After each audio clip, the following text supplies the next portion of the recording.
Which is better for me, prevention or treatment?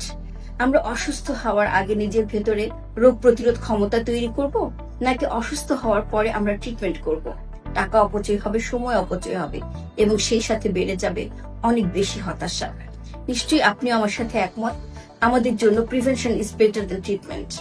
অবশ্যই নিজের ভেতরে যদি আমরা রোগ প্রতিরোধ ক্ষমতা তৈরি করতে পারি, নিজেকে সুস্থ রাখার জন্য ফিটনেস তৈরি করতে পারি, ব্যালেন্স ডায়েট মেনটেন করতে পারি, ডিসিপ্লিন হতে পারি আমরা, তাহলে ট্রিটমেন্টের প্রয়োজন হবে কম।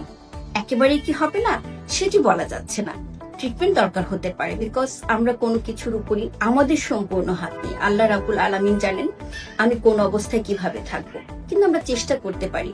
এই চেষ্টাই আপনাকে এক ধাপ এগিয়ে নিয়ে যাবে জীবনে। এই চেষ্টাই আপনাকে রোগ মুক্ত রাখবে। এই চেষ্টাই আপনাকে অনেক বেশি হয়রানি থেকে মুক্ত করতে পারে। তাই প্রথম থেকেই আমরা ডিসিপ্লিন হব, আমরা জীবনের রুলস রেগুলেশনস গুলো মেনে চলবো, আমরা ফিটনেসের দিকে খেয়াল রাখবো, ব্যালেন্স ডায়েট মেনটেন করব, এবং অবশ্যই অ্যাটলিস্ট প্রতি মাসে অথবা 3 মাস অন্তর অন্তর আমরা আমাদের শরীরের এক্সামিনেশন করব, কিছু টেস্ট করব, আদৌ আমি ভালো আছি কিনা এটি জানা প্রয়োজন। ধন্যবাদ আজকের জন্য।